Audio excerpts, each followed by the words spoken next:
नमस्कार, सीएनबीसी आवाज पर आप सभी का स्वागत है। मैं हूं श्रेया ठाकुर और लेकर आई हूं आपका फेवरेट शो आवाज एंटरप्रेन्योर।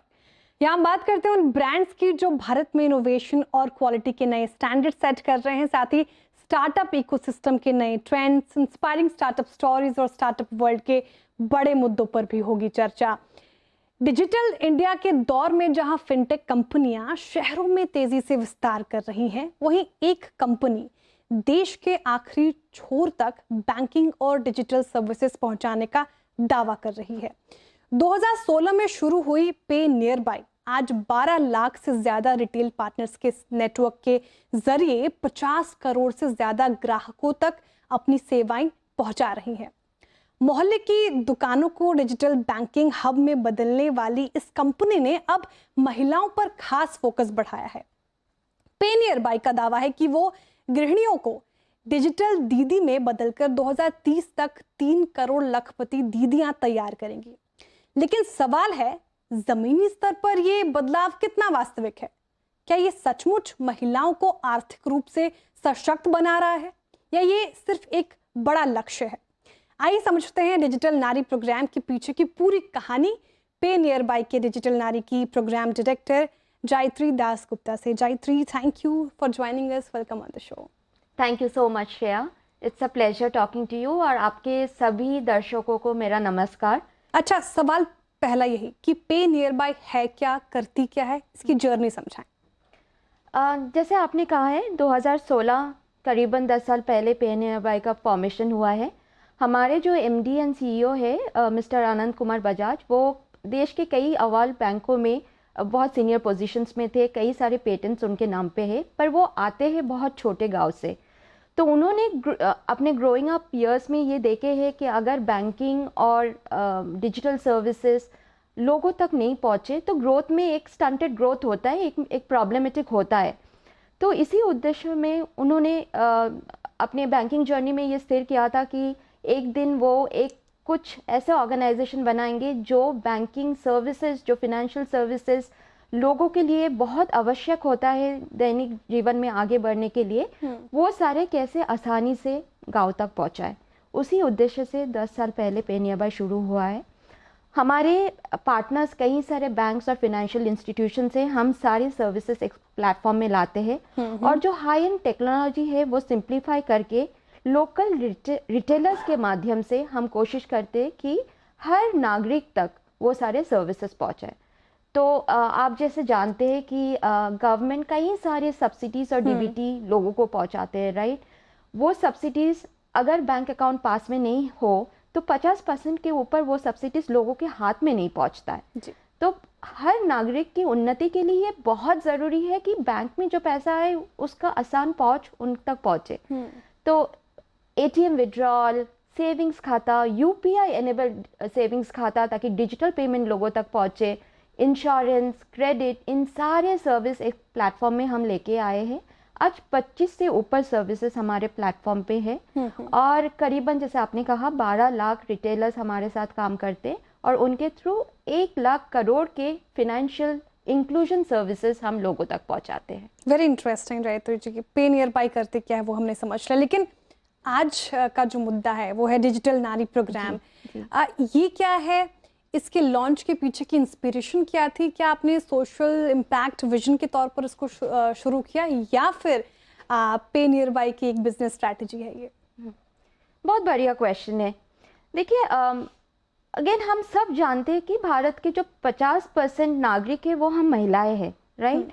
तो ये जनसंख्या का खाली 50% नहीं है, हम भारत के 50% पोटेंशियल है, क्षमता है, और वो क्षमता अगर आगे नहीं बढ़ेगा तो देश क्या आगे बढ़ पाएगा? ये तो क्वेश्चन हम मतलब बहुत सहज इक्वेशन है, पर इसका सल्यूशन हम सबके पास आज पूरी तरीके से नहीं है।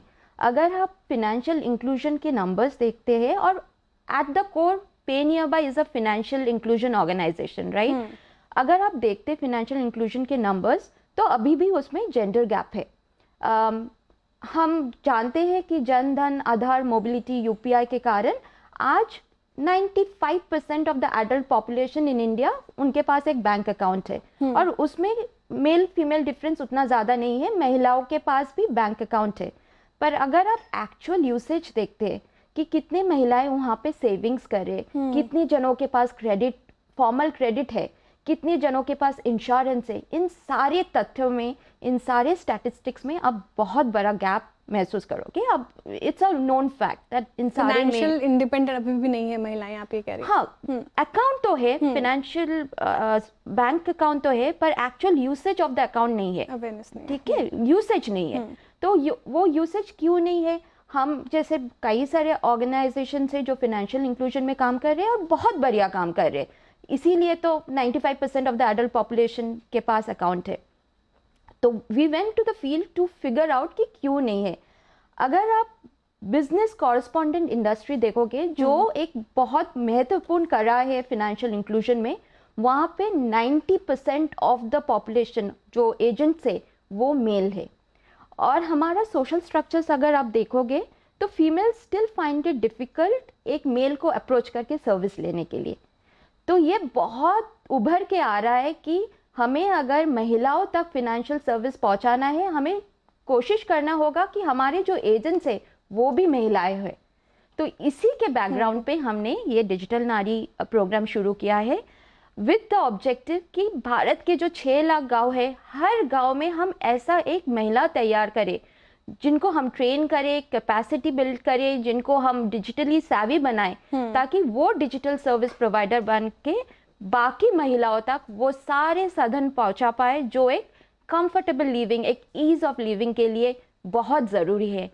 Whether it is savings, whether it is insurance, credit, सारी सुविधाएं उन तक पहुंचे। तो फाइनेंशियल अवेयरनेस के तौर पर आपने ये डिजिटल नारी प्रोग्राम की शुरुआत की, लेकिन मैं देख रही थी गायत्री जी, आप कह रही हैं कि डिजिटल नारी एक सेल्फ सस्टेनिंग मॉडल है। जी। अभी सेल्फ सस्टेनिंग मॉडल क्या है एक महिला के लिए? ये टर्म थोड़ा इजी भाषा में, आसान भाषा में हमारे दर्शकों को बता पाएंगे आप? जी, देखिए, जितने भी डेवलपमेंट होते हैं ना, हमको पता रहता है, मतलब actually the common knowledge is जितना भी डेवलपमेंट है वो फंडेड डेवलपमेंट होता है, राइट? कोई डोनर आता है या गवर्नमेंट देते हैं फंड्स और वो लोगों तक पहुंचता है तो उसके थ्रू डेवलपमेंट हो पाता है। General belief is that development requires fund, right? हम उसको थोड़ा टर्न किए, हम बोल रहे हैं कि हम कैपेसिटी बिल्डिंग ऐसे करेंगे ताकि वो प्लेटफॉर्म के माध्यम से ही इनकम जनरेशन हो पाए, उसको कहीं बाहर में डिपेंड ना करना हो अपने इनकम के लिए। तो डिजिटल नारी जो प्लेटफॉर्म है उसमें से आप डिजिटल ट्रेनिंग, डिजिटल सर्विसेज, सब कुछ उनको एक ही प्लेटफॉर्म में मिलेगा। हमारे टीम पूरी कोशिश करते हैं उनको कैपेसिटी बिल्डिंग के लिए। वेरी रिगरस 360 डिग्री ट्रेनिंग होता है, हर वीक होता है, 6 महीने तक रिगरस होते हैं और उनको इतना सक्षम हम बनाते हैं कि उनको बाहर से कुछ और ज़रूरत ना हो। वो डिजिटल प्लेटफॉर्म से ही अपने समयोग को, अपने कम्युनिटी को सर्विसेज देके सेल्फ सस्टेनिंग इनकम अपने लिए अर्न कर पाए। तो कितना एक एक्टिव डिजिटल नारी एवरेजली कितना कमा पाती हैं? ऑन एन एवरेज आज के दिन में 3 लाख रजिस्टर्ड हमारे पास डिजिटल नारीज है और about 1 lakh digital Naris active every month होता है। On an average between 3,500 to 7,000 monthly income हर एक डिजिटल नारी का होता है। कई सारे डिजिटल नारीज इस प्लेटफॉर्म में 15-20 हज़ार से ऊपर भी हर महीने हमारे साथ कमाते हैं। ओके, अच्छा गायत्री जी, आंकड़े देख रही थी मैं, 1.5 लाख से ज़्यादा डिजिटल नारी रजिस्टर्ड हैं अभी फिलहाल डिजिटल नारी प्रोग्राम में। तो कितनी कंसिस्टेंट इनकम जनरेट कर पा रही? तो average month on month basis आपने बताया, लेकिन कंसिस्टेंटली कितना कमा पाती हैं? देखिए, मतलब वो 1.5 लाख से थोड़ा बढ़ के आज के दिन में as I speak to you today 3 lakh हो गया है। तो we are a growing organisation. और जो महीने के में अबाउट 1 लाख एक्टिव डिजिटल नारीज है। तो आप अगर देखते हो 30-35% ऑफ द डिजिटल नारीज come back to us. It's a cyclic business आज के दिन पे जो काम कर रहा है, क्योंकि जैसे डीबीटी भी गवर्नमेंट का होता है, वो भी साइक्लिक है, राइट? जहाँ जब डीबीटीज डिसबर्स होते हैं तो वो नंबर्स ज़्यादा बढ़ जाते हैं, पर 35 to 40% of the business is a recurring business and it is the churn is far lesser than compared to the male agent business that we have. तो एक रियल लाइफ स्टोरी हमारे साथ साझा कर पाएंगी गायत्री, जो क्लियरली डिजिटल नारी transformation को दिखाती हो? हाँ, ये बहुत इंटरेस्टिंग है। और अगर मैं बोलूँ तो हर एक जो डिजिटल नारी है ना, हर एक का जीवन बहुत इंस्पायरिंग है। मतलब यूपी में there are a group of digital नारीज जो बहुत अंडर प्रिविलेज बैकग्राउंड से आते हैं। देर आर डिजिटल नारीज जिन्होंने बहुत यंग एज में विडो हुआ है, यंग बच्चे हैं, घर से बाहर जाके इनकम जनरेशन नहीं कर पाएंगे तो घर से ये बिजनेस शुरू किए हैं। आज के दिन में उन पैसों से बच्चे को स्कूल में भेज पा रहे, घर के रेशन में कोई कमी नहीं है। उड़ीसा में डिजिटल नारी से जो बोलते हैं कि दुर्गा पूजा में इस बार पहली बार अपने पैसे से साड़ी खरीदा है। तो इंस्पायरिंग हर एक का जो जीवन है ना वो उसमें बदलाव आया है। सारे most of them come from backgrounds जहाँ पे पैसे की ज़रूरत होती थी, और आज के दिन पे उनके पास वो हिम्मत है कि अपने लिए कुछ कर पाए, और अपना एक वॉइस भी है सभी का अपने परिवार में, बिकॉज दे आर अर्निंग। तो very interesting, very inspiring also Gayatri ji. लेकिन आपने कहा 6 लाख गांव और कस्बों में आप मौजूद हैं, तो एक स्टोरी बता पाएंगी आप कौन से चैलेंजेस का सामना करना पड़ा जब आपने नारियों को, महिलाओं को अप्रोच किया डिजिटल नारी प्रोग्राम के लिए? थोड़ा सा मॉडिफिकेशन है। भारत में 6 लाख गाँव है। आज के दिन में हमारा डिजिटल नारी प्रोग्राम 1.5 साल पुराना प्रोग्राम है। हम अबाउट 4000 पिन कोड्स में ऑलरेडी है, 3,500 से 4000 पिन कोड्स में ऑलरेडी है। पर उद्देश्य तो यही है कि भारत के जो 6 लाख गाँव है, हर एक गाँव में हम एक डिजिटल नारी बना पाए। जैसे चैलेंजेस की बात आपने कहा है, चैलेंजेस तो शुरुआत में काफ़ी सारे थे। पहले तौर पे जो चैलेंज था वो सोशल जो चिंताधारा होता है कि महिलाएं घर में ही रुकना चाहिए, are they capable of earning, specially हमारे गांव में वो सोशल चैलेंज अभी भी है। तो कैसे हम परिवारों के साथ काम करें ताकि वो अपनी महिलाओं को काम करने को अलाउ करें, वो एक बड़ा चैलेंज था। सेकंड चैलेंज ये है कि डिजिटल अभी तक कई सारे गांव में बहुत न्यू कॉन्सेप्ट है, डिजिटल से लोग डरते हैं। डिजिटल में फ्रॉड रिलेटेड जो वॉरीज़ है वो सारे अभी भी लोगों के पास है। तो ये डिजिटल बिजनेस है, कैसे हम उनका अवेयरनेस बनाएं, उनको ट्रेनिंग दे, उनको फ्रॉड रिलेटेड जो एक्टिविटीज़ है उनसे बचाए, उसका ट्रेनिंग दे। वो सारे तो ऑन अ कांस्टेंट बेसिस वो हमें करना ही पड़ता है, वो ट्रेनिंग करना ही पड़ता है। पर द गुड थिंग इज़ कि क्योंकि पिछले साल हम 10,000 करोड़ का बिजनेस इसी डिजिटल नारी से किए हैं।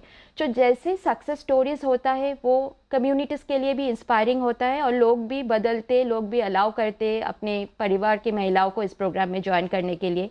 तो I think each success story is a mouthpiece for us, it enables other people to join this program. But yes, digital के अराउंड जो वॉरीज है लोगों का, we have to work through that. महिलाओं को काम करने के लिए जो अभी भी लिमिटेशन रेस्ट्रिक्शंस है परिवारों में, we have to work through that. अच्छा, एक बार फिर से आंकड़ा बता पाएंगे कितने करोड़ का बिजनेस किया आपने अभी का? लास्ट साल हमने 10,000 करोड़ का फाइनेंशियल ट्रांजैक्शंस किए डिजिटल नारी प्रोग्राम। ठीक है, तो आप अपना रेवेन्यू मॉडल बताइए, आप कैसे कमाते हैं डिजिटल नारी प्रोग्राम से? बैक एंड में हमारे पार्टनर्स होते हैं। पार्टनर्स में बैंकिंग पार्टनर्स है, इंश्योरेंस पार्टनर्स है, LSPs लोन सर्विस प्रोवाइडर्स है, हेल्थ कंपनीज है, सैनिटेशन कंपनीज है। तो वो सारे एक सिंगल प्लेटफॉर्म में हम लेके आए हैं। ये सारे कंपनीज का जो सर्विसेज हम लोगों तक पहुंचाते हैं, हर ट्रांजैक्शन में वो हमें कमीशन देते हैं, और उसका जो 80% कमीशन है वो हम महिलाओं को यानी डिजिटल नारीज को पास ऑन करते। 20% we retain for maintaining this program, और उनका टेक फीस जो होता है। ओके, तो पे नियर बाय में डिजिटल नारी प्रोग्राम का कितना कंट्रीब्यूशन है रेवेन्यू में? आज के दिन में शुरुआती 10 साल पुराने कंपनी है, हम 1.5 साल पुराने डिजिटल नारी का यूनिट है। तो हमारा अराउंड 7-8%, लेस देन 10% है। पर उम्मीद है कि one day it becomes the main stream business. महिला पावर बहुत ज़्यादा पावर है, और उनका पूरा यूटिलाइजेशन हम कर पाए। बहुत सारे ऐसे पावरिंग थॉट्स आते हैं बहुत सारे लोगों के जहन में, और वो उस पर आगे भी काम करते हैं, लेकिन आगे चलकर सस्टेन नहीं हो पाते। कई सारे ऐसे केसेस देखे हमने। डिजिटल नारी प्रोग्राम अपने आप में कितना अलग है जो आपको लगता है कि आगे चलकर ये सस्टेनेबल होगी? देखिए, हमने इकोसिस्टम ही ऐसे बिल्ड किया है कि डिजिटल नारी तभी सक्सेसफुल होगा जब हमारे महिलाएं सक्सेसफुल होंगे। अगर महिलाएं नहीं कमा रहे तो हम भी नहीं कुछ वायबल बिजनेस नहीं बन पाएंगे, right? So the business is align to the success of this ladies. और जब महिलाएं उनके पास पैसा आना शुरू होता है तो in itself it is a motivation for them. तो इस मॉडल का डिफरेंस यही है कि हम कोई फंडिंग के लिए बाहर से, we are not waiting for that funding, right? आज सक्सेस लाइज इन कि हम पूरे इकोसिस्टम में जितने भी हम डिजिटल नारी प्रोग्राम में आज काम कर रहे हैं, हमारा पूरा thought every day the processes are align to कि वो महिलाएं कैसे कमाना शुरू करें, उनका सक्सेस कैसे हो, because the objectives are aligned. I think that is the biggest differentiator that allows this program और to इसी पे sustain। सवाल गायत्री जी, 2030 तक आपने जो आंकड़े दिए हैं कि 3 करोड़ लखपति दीदी क्रिएट करने का आपका एम है, तो इसका रोड मैप क्या होगा? आज के दिन में 1.5 साल पुराना ऑर्गेनाइजेशन है। आज के दिन में हम 3 लाख डिजिटल नारीज है। 3 लाख से 3 करोड़ का जर्नी बहुत स्टीप लग सकता है, but we have just started और इसका एक मल्टीप्लायर इम्पैक्ट है। जैसे मैंने बोला, जब दीदियाँ सक्सेसफुल हो रहे हैं अपने कम्युनिटी में, वो इंस्पिरेशन बन रहा है और 5 लोगों को इस प्रोग्राम में ज्वाइन करने का, right? So that multiplier effect will come in. Second, हम आज के दिन में कई सारे ऑर्गेनाइजेशंस के साथ पार्टिसिपेट कर रहे हैं। हम उम्मीद कर रहे हैं कि ये विजन जो है ये बहुत ओवरलैप करते हैं हमारे लखपति दीदी, प्रधानमंत्री जी का जो लखपति दीदी विजन है, राइट? ये कंट्रीब्यूट कर सकते हैं उस विजन में। तो हम उम्मीद कर रहे हैं कि government participation, MORD participation, NRLM participation, वो सब भी हमारे साथ होगा, नाबार्ड का पार्टिसिपेशन हमारे साथ होगा, और हम जो कम्युनिटी स्तर पे SHG ग्रुप से उनके साथ और क्लोजली काम करके ये फार ऑफ लग सकता है, पर ये बहुत अचीवेबल है। अच्छा गायत्री जी, एक आखिरी सवाल है, आपने इतनी सारी डिजिटल नारियां बनाई, तो उनके रोजमर्रा की जिंदगी में कोई आपने डिफरेंस देखा, और उनके डिसीजन पार को लेकर कोई आपने डिफरेंस देखा? बिल्कुल बिल्कुल, और वो तो हमारे साथ भी होता है, राइट? हम फिनेंशियली इंडिपेंडेंट होते हैं तो खुद का कॉन्फिडेंस बढ़ता है और अपने फैमिली में भी एक वॉइस मिलता है। तो ये जो सारे डिजिटल नारीज हमारे साथ आज जुड़े हैं, उनकी पर्सनल लाइफ में बहुत बड़ा बदलाव आया है। आज परिवार में बच्चों का एजुकेशन हो या फूड सिक्योरिटी हो या भविष्य के लिए कुछ करना हो, सब डिसीजन मेकिंग में उनका पार्टिसिपेशन होता है। तो उनको आज एक वॉइस मिला है, अपने लाइफ में एक एजेंसी मिला है, और फाइनेंशियल इंडिपेंडेंस तो मिला ही है। तो बिल्कुल बड़ा बदलाव देखा आपने उनके रोजमर्रा की जिंदगी, both in the personal family life as well as in the social life. बड़ा बदलाव आया है, एक नया पहचान मिला है सबको। बहुत शुक्रिया गायत्री जी आज हमारे साथ जुड़ने के लिए, और मैं दिल से चाहती हूँ कि डिजिटल नारी प्रोग्राम आपका बहुत सफल हो। बहुत शुक्रिया आपके वक्त। Thank you so much. Welcome back, आप देख रहे हैं आवाज एंटरप्रेन्योर। चलिए अब जानते हैं कि फंडिंग की समस्या को मात देते हुए किसने जीता निवेशकों का भरोसा, कौन से फाउंडर्स को मिला नए पार्टनर्स का साथ, और कुछ और बड़े फैसले जो स्टार्टअप को बना सकते हैं कल के बड़े बिजनेस। देखते हैं startup news in brief. Bengaluru seafood supply chain company Captain Fresh ने स्पेन की टूना प्रोसेसिंग कंपनी फ्राइम को एक्वायर कर लिया है। 1977 में बनी और बार्सिलोना की फ्राइम प्रीमियम येलोफिन टूना में स्पेशलाइज्ड है और 33 देशों में रिटेल और फूड सर्विस में काम करती आई है। इस एक्विजिशन के साथ कैप्टन फ्रेश ने अपनी मल्टी स्पीशीज पोर्टफोलियो का विस्तार किया है और यूरोप में एक बड़ा प्रोसेसिंग नेटवर्क हासिल किया है। फ्राइम 4 प्रोडक्शन साइट्स और 7 फैक्ट्रियों के तहत सालाना प्रोसेसिंग क्षमता 15,000 tonne frozen products, 9,000 tonne fresh tuna और 3,800 टन सेमी प्रिजर्व प्रोडक्ट्स की है। कंपनी ने हाल ही में बार्सिलोना में मॉडर्न प्रोसेसिंग सुविधाओं पर 50 मिलियन यूरो यानी कि लगभग $59 मिलियन का निवेश किया है। कंपनी फ्राइम के टूना प्रोड्यूस को अमेरिका में अपने डिस्ट्रीब्यूशन नेटवर्क के जरिए बढ़ाने और यूरोप में अपने क्रस्टेशियन और सैल्मन पोर्टफोलियो को बढ़ाने का प्लान बना रही है। होम सर्विसेज स्टार्टअप टोरंटो ने सीरीज बी राउंड में $25 मिलियन यानी कि लगभग 228 करोड़ रुपए जुटाए हैं। इस फंडिंग राउंड को एपिक कैपिटल ने लीड किया। मौजूदा निवेशक Glade Brook Capital, General Catalyst और बेन कैपिटल वेंचर्स ने भी इसमें भाग लिया। टोरंटो ने $11 मिलियन का सीरीज ए राउंड जुटाया था महज 6 महीने पहले। कंपनी इस निवेश का यूज अगले 12 से 18 महीनों में प्रोफेशनल्स को हायर और ट्रेन करने के लिए करेगी। साथ ही मौजूदा बाजारों और सर्विसेज कैटेगरीज में ऑपरेशंस को मजबूत करने पर करेगी। टोरंटो 10 मिनट में on demand home services offer करता है। ये प्लेटफॉर्म शहरी परिवारों को ट्रेंड और बैकग्राउंड वेरीफाइड घरेलू कामगारों से जोड़ता है। कंपनी झाड़ू पोछा, बर्तन धोना, किचन और बाथरूम की सफाई, कपड़े धोने में सहायता और दूसरे नियमित घरेलू कामों की सेवाएं इंस्टेंट शेड्यूल या रिकरिंग बुकिंग के जरिए उपलब्ध कराती है। स्टार्टअप दिल्ली एनसीआर, बेंगलुरु और मुंबई सहित कई शहरों में मौजूद है। कंपनी का दावा है कि पिछले 7 महीनों में उसकी डेली बुकिंग्स लगभग 1000 से बढ़कर 18,000 से ज्यादा हो गई है और ये वीक ऑन वीक 20% प्लस दर से बढ़ रही है। फिलहाल प्रोंटो करीब 3000 प्रोफेशनल्स के साथ काम कर रहा है और उसकी कोर टीम में लगभग 60 कर्मचारी हैं। डिजिटल ट्रांसफॉर्मेशन कंसल्टिंग कंपनी कार्टेक ने प्लेबुक पार्टनर्स से करीब $11 मिलियन यानी कि लगभग 100 करोड़ रुपए की फंडिंग जुटाई है। ये नया फंडिंग राउंड कंपनी के प्रॉफिटेबिलिटी और फाइनेंशियल ईयर 25 में 56% ईयर ऑन ईयर ग्रोथ के बाद आया है, जिसमें कंपनी का रेवेन्यू 700 करोड़ रुपए से ऊपर पहुंच गया है। इस फंड का इस्तेमाल कैपिटल एक्सपेंडिचर, बिजनेस एक्सपेंशन और जनरल वर्किंग कैपिटल रिक्वायरमेंट्स के लिए किया जाएगा।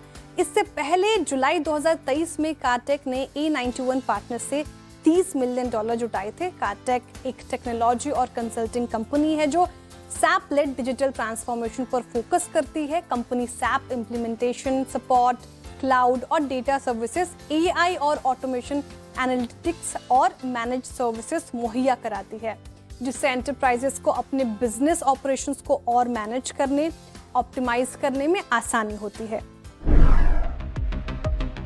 ऑनलाइन गेमिंग फर्म गेम्स 24/7 अब stock broking company wise out securities में माइनॉरिटी स्टेक खरीदने जा रही है। Wise out securities butterfly broking की पेरेंट कंपनी है। इसके अलावा गेम्स 24/7 वाइज आउट सिक्योरिटीज को 18 करोड़ का शॉर्ट टर्म लोन देगी। ये डेवलपमेंट ऐसे समय में आया है जब कई रियल मनी कंपनियां बैन के कारण नए बिजनेस वर्टिकल्स एक्सप्लोर कर रही हैं। कई गेमिंग प्लेटफॉर्म्स ने या तो अपने ऑपरेशंस रीस्ट्रक्चर किए हैं या फिर डाइवर्सिफाई किए हैं। गेम्स 24/7 का वाइज आउट सिक्योरिटीज में इन्वेस्टमेंट करना इस बात का संकेत है कि गेमिंग कंपनीज अब रेगुलेटेड फाइनेंशियल सर्विसेज की तरफ मूव कर रही है। आरएमजी सेक्टर में पॉलिसी चैलेंजेस को देखते हुए कैपिटल मार्केट्स में डाइवर्सिफिकेशन नए रेवेन्यू स्ट्रीम्स देने और रेगुलेटरी रिस्क कम करने में मदद कर सकता है। आज का ये शो आपको कैसा लगा हमें जरूर बताएं। आपके फीडबैक हमें पोस्ट करें CNBC आवाज के सोशल मीडिया प्लेटफॉर्म्स पर या हमें ईमेल करें ae@nw18.com पर। अगले हफ्ते फिर मुलाकात होगी कुछ नए बिजनेस आइडियाज के साथ। तब तक के लिए मुझे दीजिए इजाजत और देखते रहिए CNBC आवाज।